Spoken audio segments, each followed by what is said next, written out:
Oh, Wisp Prime, you may have been released a week ago, but you hold in your possession something pretty much everybody should have.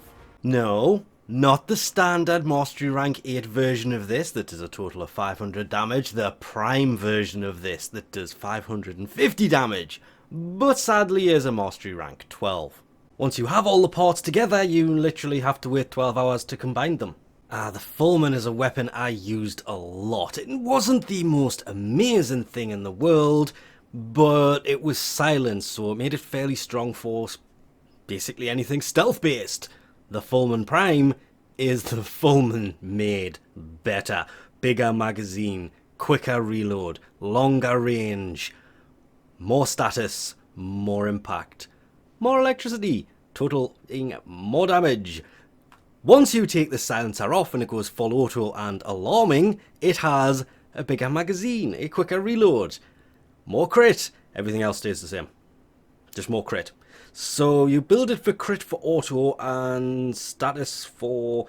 yeah, you're basically going to take the builds that have been perfected with the Fulmin and put it on this thing, because it does come with one dash polarity. Just one. There is one thing I would love to note though. Its primary fire mode, the silent mode... whoa, I've lost it. Split chamber, it will work, but not all of the time. Whereas throwing heavy caliber in, it looks like it will actually do less damage, but you have to remember, this is total damage versus multi-shot damage. So it's actually doing more damage. That's why I'm saying in its primary configuration. In its secondary, its auto fire mode, split chambers for the win, because in full auto, split chamber will activate more because it's 90% multi-shot, giving it a multi-shot of 1.9. Whereas the rest of the time, primary fire mode, if you're doing stealth missions, run heavy caliber. If you're doing anything else, just leave split chamber in there and it will be perfectly fine.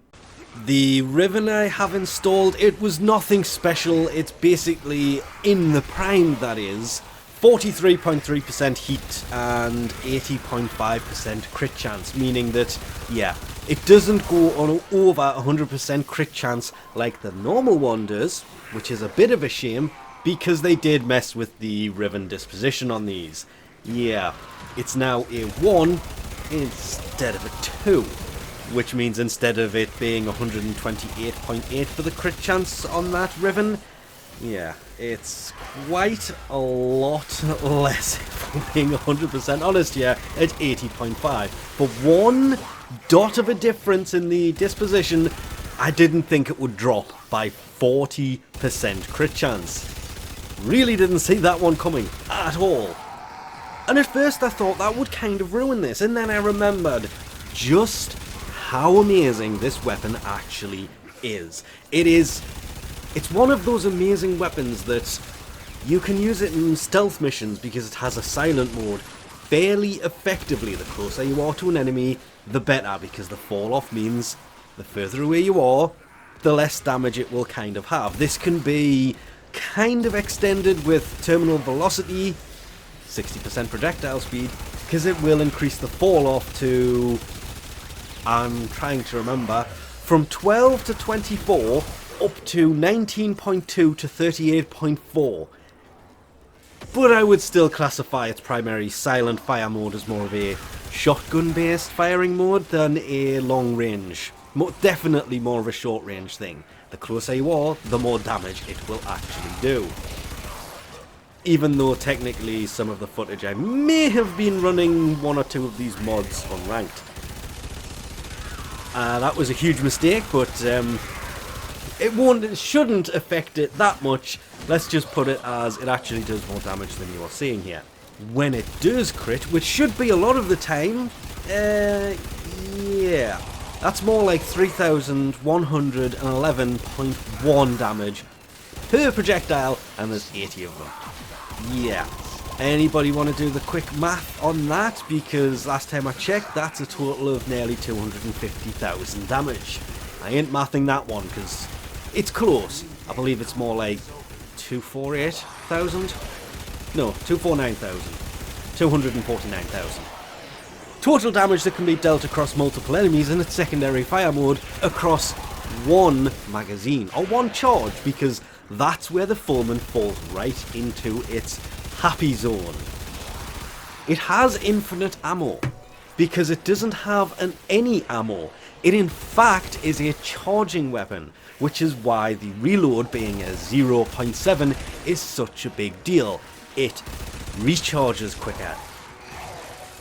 It's like they took everything that was wrong with the Fulmin, and there wasn't really a lot there, and they just made it better in every single way, because it's unlimited ammo. It is a silent weapon or an alarming weapon. It has some pretty decent range and some really good range, because obviously the secondary fire mode doesn't suffer the same fall off the primary fire mode does. Primary fire mode, silent, short to mid. Secondary, full auto, is more to mid to long.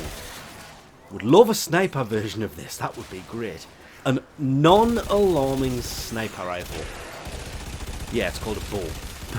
But let's not go down that route of causing many arguments, shall we? The Fulmin was an amazing weapon that was a lot of fun. They just released a few things that were slightly better than it. It is still my go-to weapon for stealth missions, outside of some bows. I'm saying some because there are some that suffer, and you don't use a bow with an AoE on a stealth mission, because an AoE tends to be alarming. It's amazing how many people have told me that they're not, but kind of are. If you stick Thunderbolt onto a bow, it becomes an alarming weapon because it explodes. But never mind. I would still much rather have used the Fulmin, because if you do accidentally trigger an alarm, swap it to secondary mode, full auto, and annihilate everybody that's around you, even on Steel Path. I used the Fulmin more than I did anything else. The Fulmin Prime, it's one of those primes doing what a prime is supposed to do. Takes the normal weapon and makes it so much better. Not a little bit. This, I understand the Riven disposition. I wish they hadn't have done that. It was only a 2 that didn't need to make it a 1. If they had have left it as it was, this thing would have been absolutely downright, possibly, I'm not going to say one of the strongest weapons in the game, but it would have been insane. As it is still an amazing weapon. Well worth getting a hold of. Really would love to say possibly one of the best primes we've had in a while, but the dual bolter was a nice surprise. Also, it wasn't the bolter, was it? I'm thinking of the dual-wielding Furus Prime, the Furus Primes. Baruch's Prime weapons is dual-wielding? Yeah, it's those I'm thinking of, not the dual-wielding Boltos, the dual-wielding Furus. Those things, when they came out... November they came out, until March 15th when Hildren turned up. And then on the 27th, this turned up. Yeah, enjoying this way more than I probably should, including some of the new alerts for the system they've got out at the minute that, well, that's an issue for another day. The Fulmin Prime, it is an amazing weapon, and possibly one of the best primes they've done in a while, if they hadn't have destroyed it with the Riven disposition. It didn't destroy it, but if they had have left the Riven disposition alone, this thing would have just been so much better. But sadly with that, we'll leave this off here. Thanks for watching, and I'll catch you next time.